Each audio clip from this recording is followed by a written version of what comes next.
오늘은 요한복음 14장에서 16장에 걸쳐서 나오는 예수님이 십자가에 달리시기 전 제자들에게 하신 마지막 당부의 말씀들을 좀 살펴보면서 은혜를 나누려고 합니다. 예수님께서 이제 내일이면 십자가에 달려 돌아가셔야 되니까 제자들은 이제 떠나야 되잖아요. 지금까지는 내가 너희 곁에 함께 있었지 않느냐. 육신으로 예수님이 함께 계셨죠. 그래서 무슨 문제가 생기면 예수님이 바로바로 해결을 해주셨어요. 그런데 이제는 예수님이 제자들 곁에 없게 되십니다. 그러면서 제자들에게 당부를 하시는 거예요. 너에게 이런 어려움이 닥쳐올 텐데 이렇게 해야 된다. 이런 얘기를 하세요. 그게 요한복음 14장에서 16장 3장에 걸쳐서 하신 당부의 말씀들입니다. 오늘 이 당부의 말씀들을 좀 살피면 세 가지 좀 은혜를 나누려고 합니다. 첫 번째 읽어보겠습니다. 시작. 예수님은 이제 예수님이 제자들 곁에 계시지 않게 되고 그 후에 제자들이 만나게 될 제자들 앞에 닥칠 도전, 시련, 어려움, 슬픔 이런 것들이 있을 거라고 말씀하시면서 제자들을 준비시키고 계세요. 그게 요한복음 14장 16장에 예수님이 하신 말씀의 첫 번째 우리가 좀 기억해야 될 겁니다. 오늘 본문 세 번역으로 좀 봅니다. 읽어보겠습니다. 시작.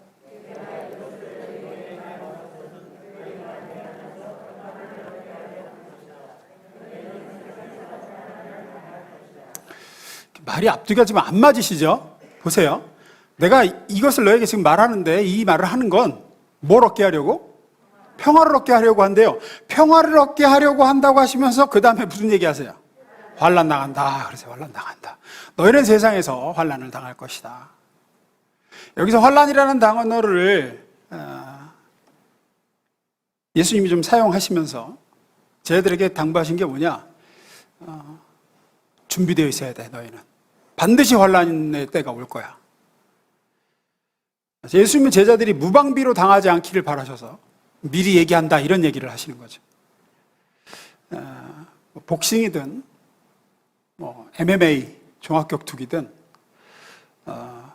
예상하고 펀치가 날라오는 거를 보면서 맞는 거하고 불시에 맞는 거하고는 전혀 데미지가 다르죠. 그래서 그 크로스 카운터라는 게 이렇게 넉다운이 잘 나온 이유가 그래서 그렇죠. 때릴 생각만 하고 하는데 이게 날라오니까 이제 맞아서 못 일어나고 그러죠. 날라오는구나, 주먹이 오는구나, 맞는구나 하면서 대비하고 있다가 맞으면 아프긴 아프지만 그렇게까지 위험하고 사람이 넉다운돼서 못 일어나고 그러지는 않죠.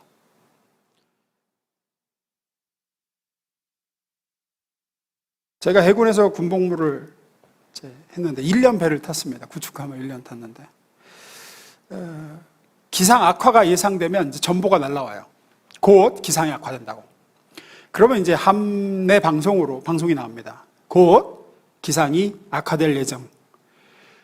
기상 악화가 예상되니 함내 총원은 높은 파도와 기상 악화에 대비할 것 나와요. 그걸 듣고 그 다음부터 이제 배가 막 흔들리는 거예요. 파도가 높게 치니까 막. 그냥 바이킹을 계속 탄다고 생각하시면 돼요. 바이킹을 계속 타는 거예요. 근데 그 방송을 이렇게 듣고 또 파도 치는구나. 그리고 이제 흔들림을 겪는 것과 아무 생각이 없다가 갑자기 이제 배가 흔들리는 것과는 얘기가 다릅니다. 예수님은 그런 의미에서 환난을 당한다라는 얘기를 하시는 거예요. 이런 일이 있을 거야. 그러니 대비해야 돼. 너희가 모르고 당하지 않길 원한다. 분명히 어려운 시간이 올 텐데 그때 실족해서는 안 돼. 1절 말씀입니다. 16장 1절. 내가 이것을 너에게 이름은 너희로 실족하지 않게 하려 함이니. 예수님이 이유를 설명하시죠. 환난이 있을 거야 라고 얘기하는 이유가 뭐냐? 너희가 실족하지 않게 하려. 그때가 되었을 때, 그렇게 환난이 닥쳐오고 어려움을 당했을 때 너희가 실족하지 않게 하려고. 여기 실족하다라는 단어를 다른 성경 번역에서는 이렇게 얘기합니다. 새 번역으로 봅니다. 읽습니다. 시작.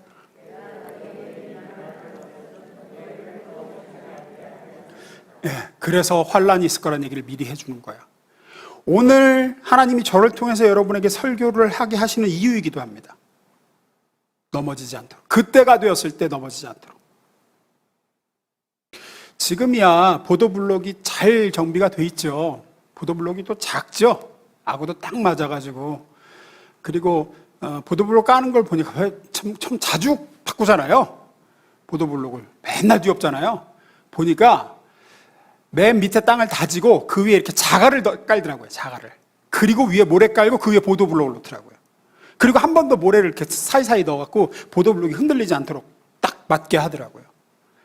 그래서 지금은 뭐 괜찮습니다. 근데 예전에 여러분 예전 보도블록 기억하세요? 이따만 네모난 거 이렇게 네모난 보도블록. 제가 중학교 때까지 중고등학교 때까지 그거였던 것 같아. 그거는 밑에 두더지가 굴을 파서 그러는지 가끔 보면 이게 파여 있는 게 있어요. 그러면 이렇게 밟으면 어떻게 되죠? 푹 들어가요. 또 비라도 올라치면 어떻게 됩니까? 물이 쭉 하고 올라와요. 흙탕물이. 그래가지고 이제 발도 다 젖고 그러죠. 잘못하면 이제 걸려 넘어지기도 하고. 지금은 뭐 그놈 보도블록은 없는 것 같습니다. 다 이렇게 잘 맞아 있죠. 근데 보면 보도블록이 그렇게 파여 있어서 넘어지는 게 아니에요. 사람이. 그렇게 되었는지 몰라서 그렇죠. 돌뿌리가 있어서 사람이 넘어지는 게 아니에요. 돌뿌리가 거기 있는 줄 모르니까 걸려 넘어지는 거죠. 알면요. 저기 지금 보도블록이 좀 이상해. 앞 사람이 갔는데 푹 밟으니까 쑥 들어가더니 흙탕물 쭉 올라왔어. 저기는 알아. 그런데 아는데도 거기 밟고 넘어질 사람이 있습니까? 없습니까? 없어요. 알면은 조심합니다. 알면은 넘어지거나 빠지지 않습니다. 알면은 잘 지나갈 수 있어요. 그래서 예수님은 얘기하신 거예요. 미리 너희 앞에 이러이러한 일이 있을 거야. 이런 어려움이 닥쳐올 거야. 그래서 예상하도록. 예상하면 대비할 수 있고 대비하면 실족하지 않습니다. 넘어갈 수 있죠. 모르고 있다가 무방비로 있으면 걸려 넘어지는 거예요. 무방비로 걸어가다가 턱 하니 걸려갖고 쓰러지는 거죠. 그러면 실족에 취약합니다. 그래서 이유를 설명하시는 거죠. 16장 1절 우리 메시지를 봅니다. 읽습니다. 시작.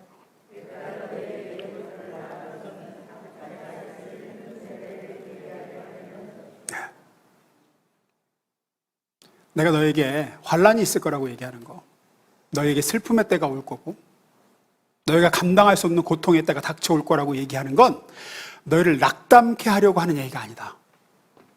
너희가 두려움에 떨고 막 겁을 집어먹고 염려에 휩싸이게 하려고, 너희를 더 불안하게 만들려고 지금 이 얘기를 하는 게 아니란 얘기를 하시는 거예요. 내가 이런 이야기를 너에게 하는 것은 너희가 그때를 당할 때에 대비하고 있다가 넘어지지 않도록 하는 거야. 무방비로 있다가 실족하지 않도록. 그러면서 다가올 고난에 대해서 구체적으로 말씀하시죠. 2절입니다. 제가 읽습니다. 사람들이 너희를 회당에서 내쫓을 것이다. 그리고 너희를 죽이는 사람마다 자기네가 하는 그런 일이 하나님을 섬기는 일이라고 생각할 때가 올 것이다. 제자들이 앞으로 겪을 일을 구체적으로 말씀하세요. 첫째, 사랑하는 가족이 너희를 등질 거야. 너희 친구들 가까운 사람들이 네가 나를 믿는다는 이유로 너를 쫓아내고 등 돌리고 너를 내칠 거야. 그럼 한술 더 떠서 뭐라 그러세요? 예, 그리고 너희를 어떻게 한대요? 죽이는 사람마다. 잘 보세요. 죽이려고 드는 사람마다가 아니에요. 죽이려고 노리는 사람마다가 아니에요. 죽이는이에요. 분명히 말씀해요. 너희는 죽임을 당한다는 거예요. 예수님 예언대로 12 사도 중에 요한 사도 빼고는 다 순교하죠. 다 죽임을 당합니다. 이 얘기를 하세요. 너희는 죽임을 당한다고. 그러면서 뭐라 그러시냐? 기억하라 그러세요. 기억하라. 내가 지금 한 얘기를 기억하고 있어라. 그때가 됐을 때 그래서 실족하고 믿음에서 떨어져 나가고 나를 신뢰하지 못해서 무너지고 그러지 않도록 하려고. 4절입니다. 읽습니다. 시작.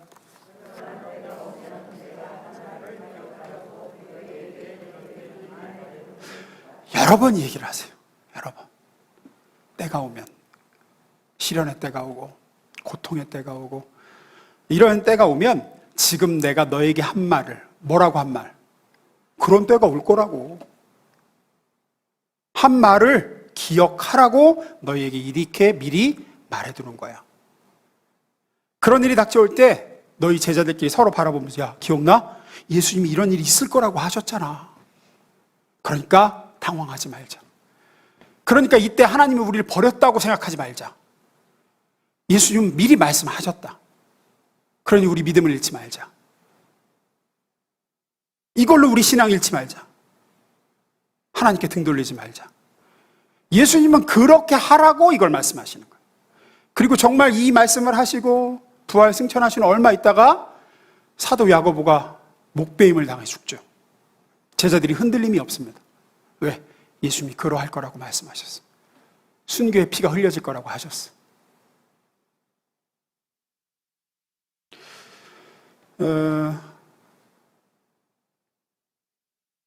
중목교에서 부목사로 있을 때입니다.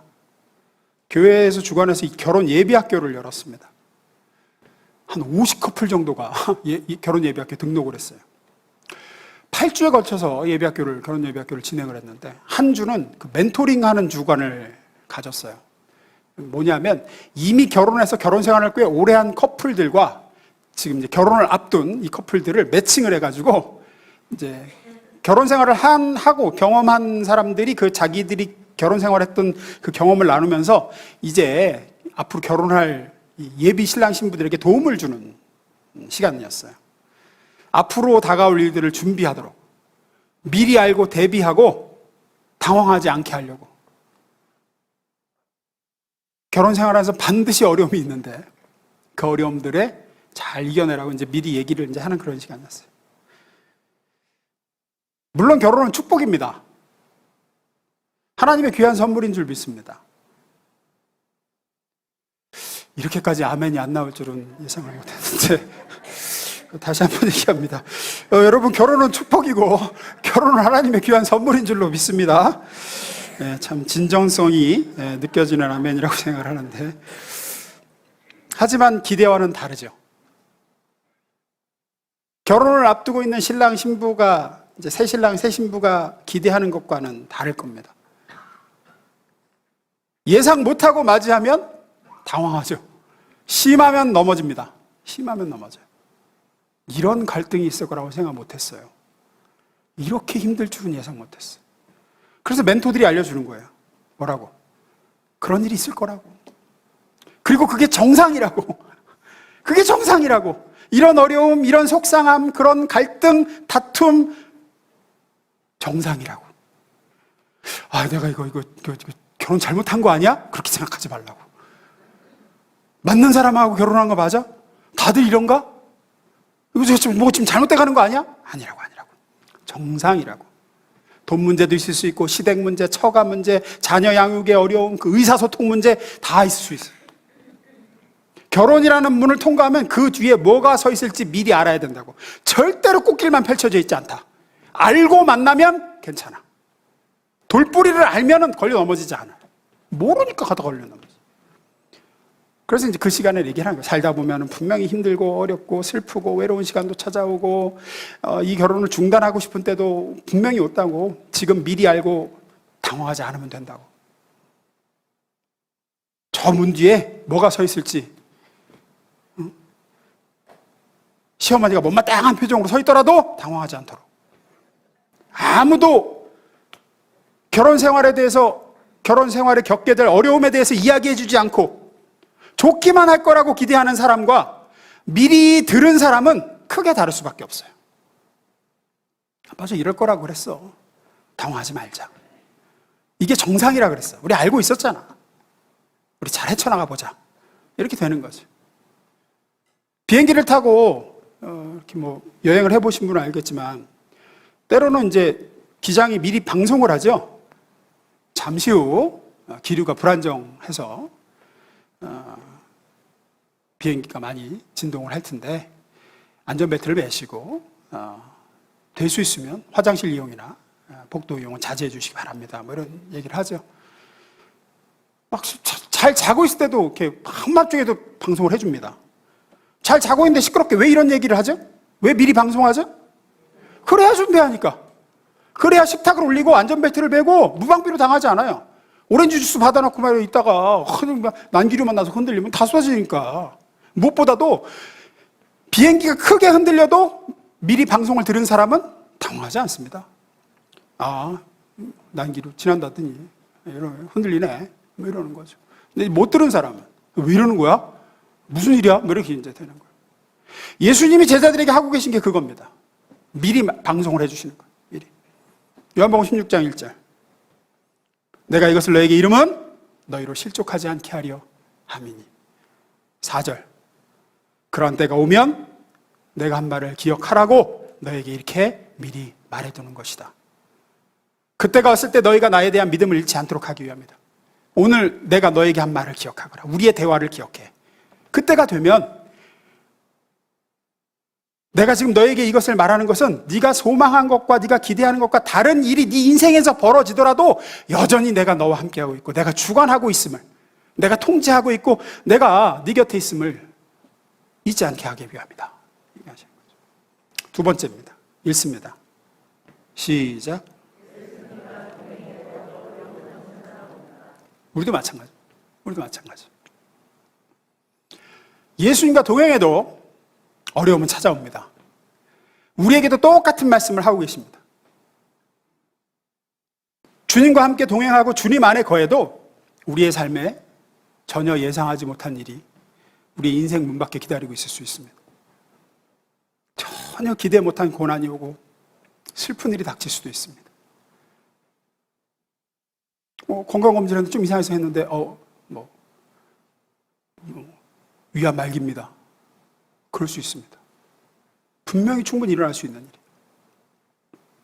그럼에도 불구하고 많은 성도들이 그런 일을 당했을 때 믿음을 상실하고 아주 신앙이 뿌리째 뽑히고 교회를 등지고 떠나가고 하는 일이 생각보다 비일비재합니다. 생각보다 비일비재해요. 왜 그럴까? 저는 그렇게 생각해요. 사람들이 교회에 와서 자기가 듣고 싶어하는 어떤 복음의 일부분만 들어요. 일부분만. 그것만 기억해요. 그것만 간직해요. 어떤 거? 예수 믿으면 좋은 일이 있습니다. 항상 좋은 일이 있습니다. 예수 안에 있으면 모든 일이 잘 풀리고 형통하고 예수님과 동행만 하면 내가 바라는 대로 말이야. 일이 척척 진행되고 다 잘 되고 자식도 잘 되고 사업도 잘 되고 다 잘 되고 교통사고가 나거나 암에 걸리거나 범죄에 노출되고 하는 일은 절대 없을 거라고 생각해요. 그리고 그것이 예수를 믿는 그것만이 예수와 동행하는 복이라고 생각합니다. 여전히 많이 그렇게 생각해요. 오늘 이런 설교를 해도 그렇게 생각하는 분들이 많아요. 사람들은 자기 귀에 좋게 들리는 것만 기억해요. 그런 얘기만 크게 들리나 봐요.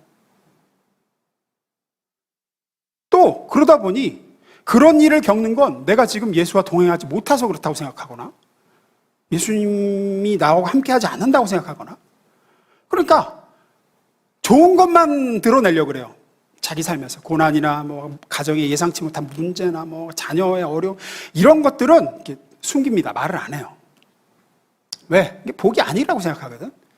내가 이거 잘못 산 증거가 이런 거 아닐까 이렇게 생각하니까 그런 건 얘기 안 해요.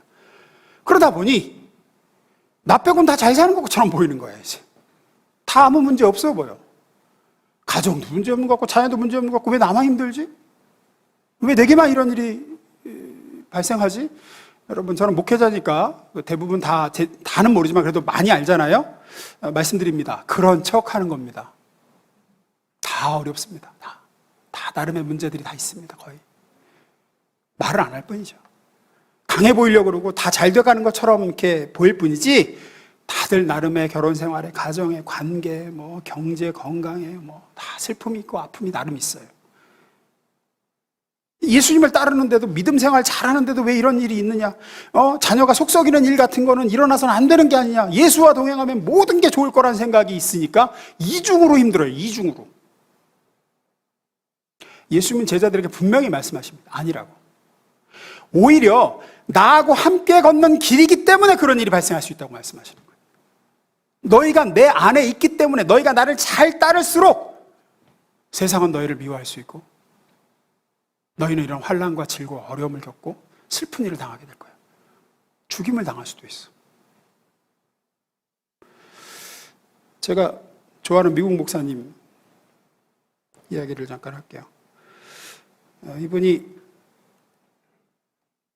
10대 때부터 이제 사업이 망해서 길거리에 내앉게 생긴 친척 집에 방문해서 위로해주고 오는 길에, 혹은 자기 고등학생 때인데 친한 친구 어머니가 교통사고로 돌아가셨어요.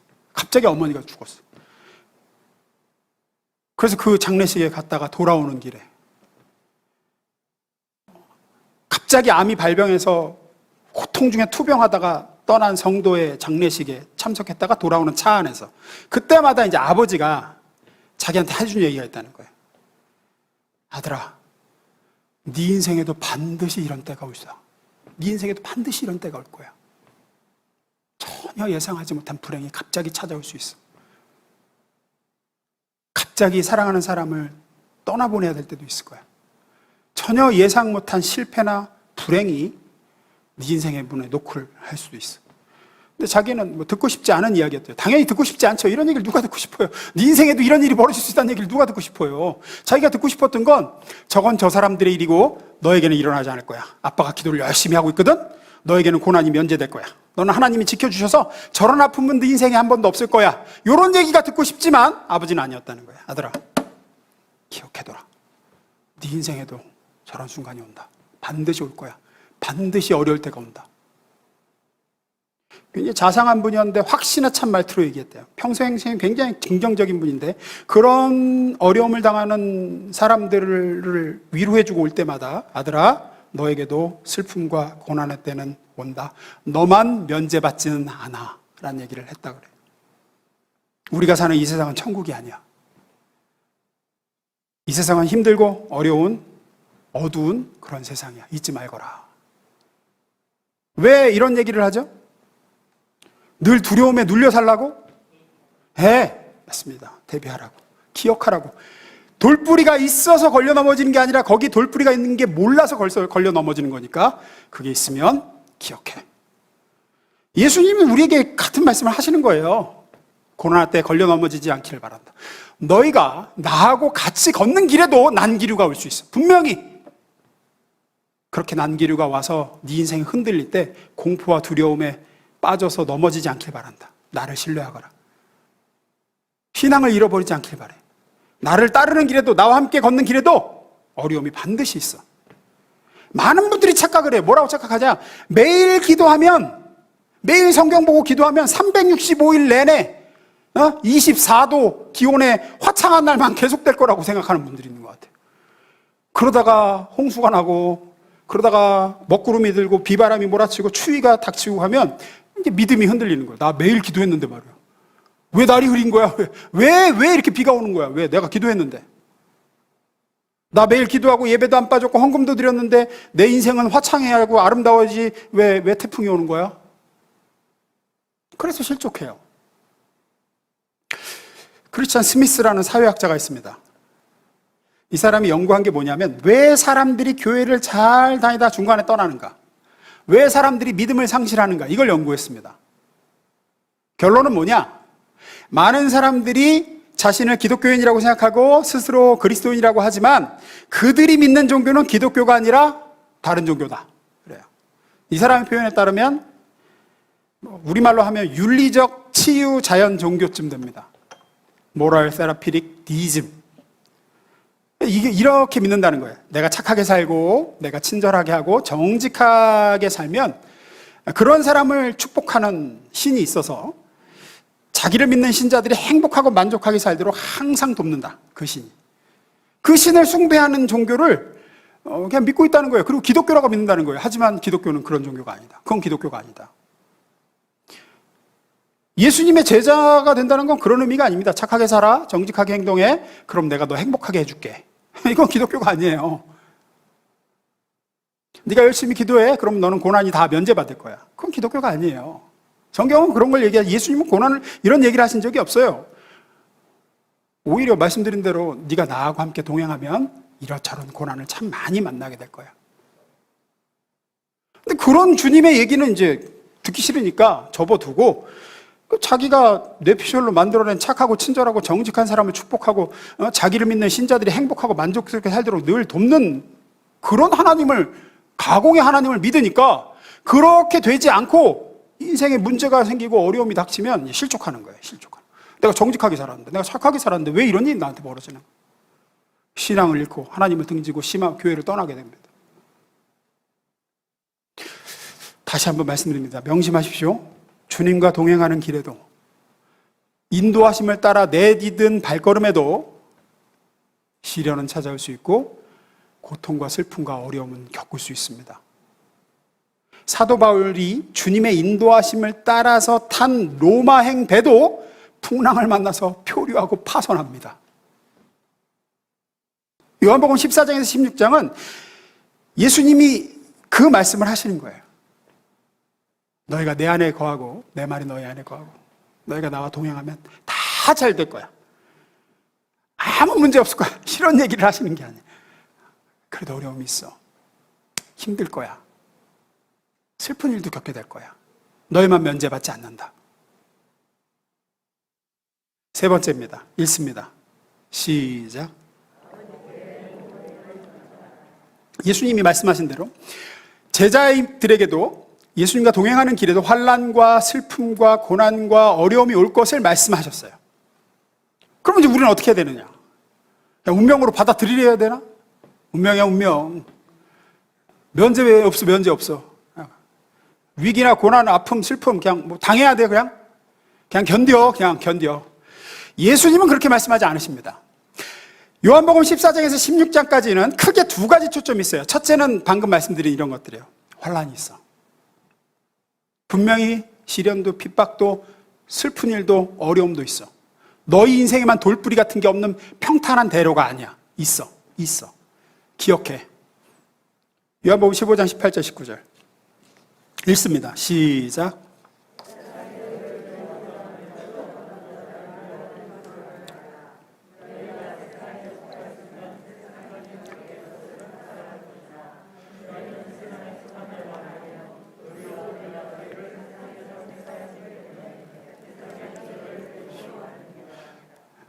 16장 2절 사람이 너희를 출교할 뿐 아니라 때가 이르면 물은 너희를 죽이는 자가 생각하기를 이것이 하나님을 섬기는 일이라 하리라. 이런 일이 있을 거야.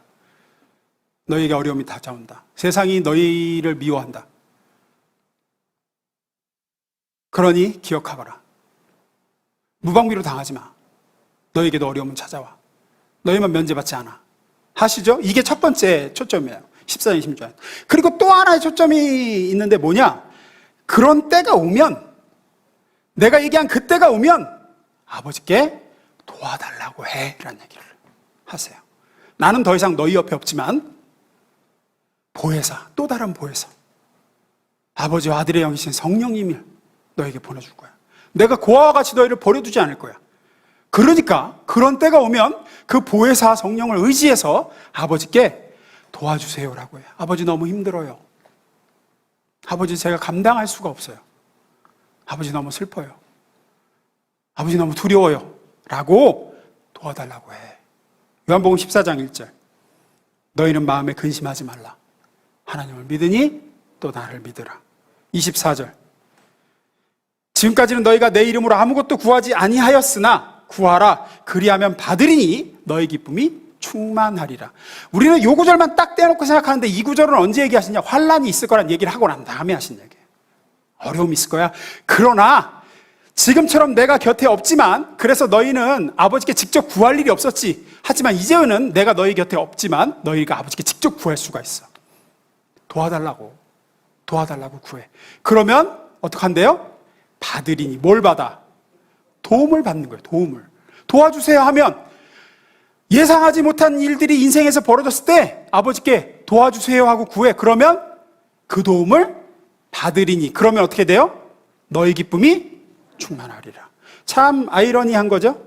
가장 힘든 순간에 기쁨이 충만하게 될 거라고 얘기했어요. 왜? 가장 힘들 때 아버지 도와주세요 하면 아버지가 어떻게 하시니까?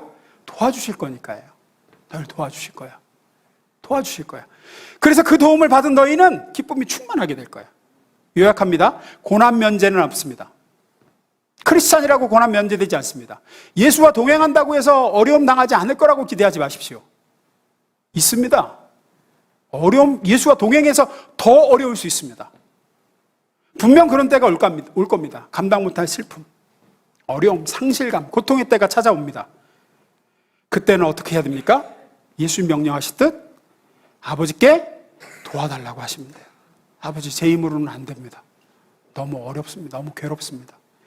그러면 이길 힘을 주시든지 피할 길을 주시든지. 최악은 뭐냐?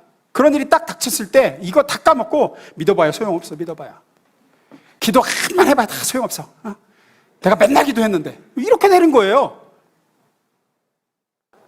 아니 분명히 방송을 들었는데 난 기류가 있을 거라고. 근데 뭐야? 왜 이러는 거야? 이러는 거예요. 이러는 거. 주저앉아 버리는 거예요. 그러니 그때가 오면 오늘의 이 설교를 기억하십시오. 당황하지 말고 낙심하지 마십시오. 실족하지 마십시오. 지금 혹 여러분에게 그런 때인 분들도 있을 겁니다. 예수님이 말씀하신 그런 때. 아버지께 도와달라고 하시면 됩니다. 도와달라고 하십시오. 제발 주저앉아서 뭐 낙심하거나 자기 힘으로 좀 어떻게 해보려고 하지 마시고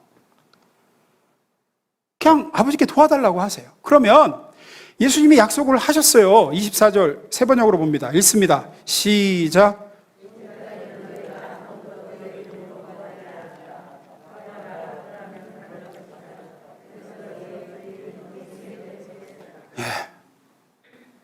이 말씀은 환난과 어려움이 닥쳤을 때 아버지 도와주세요 그래라. 그러면 아버지가 도와주실 거야.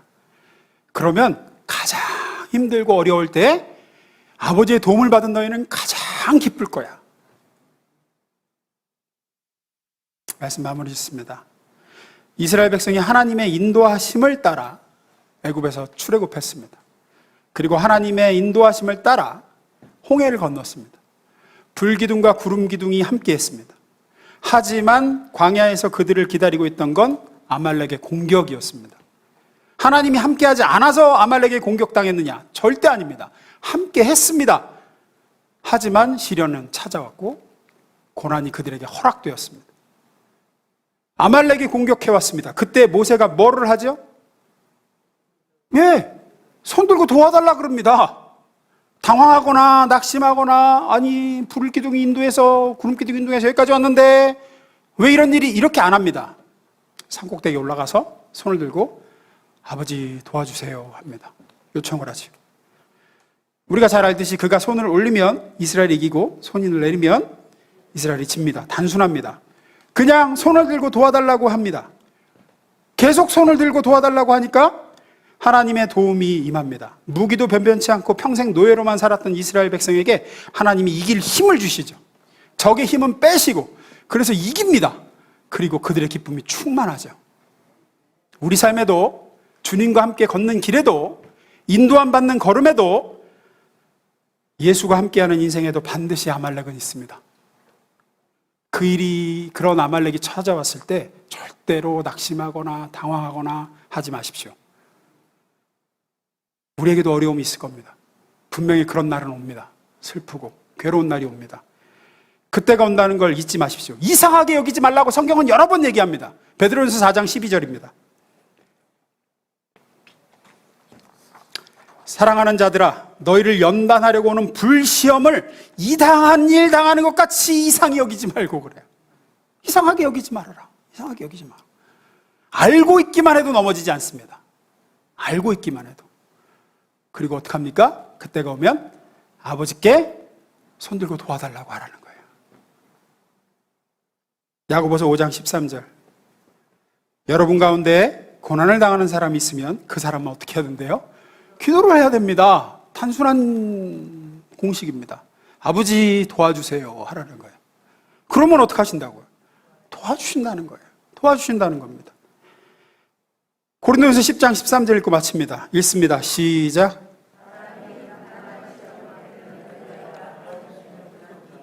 오직 하나님은 미쁘사 너희가 감당하지 못할 시험당함을 허락하지 아니하시고 시험당할 즈음에 또한 피할 길을 내사 너희로 능히 감당하게 하시느니라. 약속 있는 말씀이죠? 두 가지. 이겨낼 힘을 주시든지 피할 길을 주시든지 도와달라고 하는 하나님의 자녀에게는 반드시 둘 중에 하나는 해주신다는 약속입니다. 그러니 도와달라고 하십시오. 도와주실 줄로 믿습니다. 저와 여러분의 기쁨이 충만할 줄로 믿습니다. 기도합니다.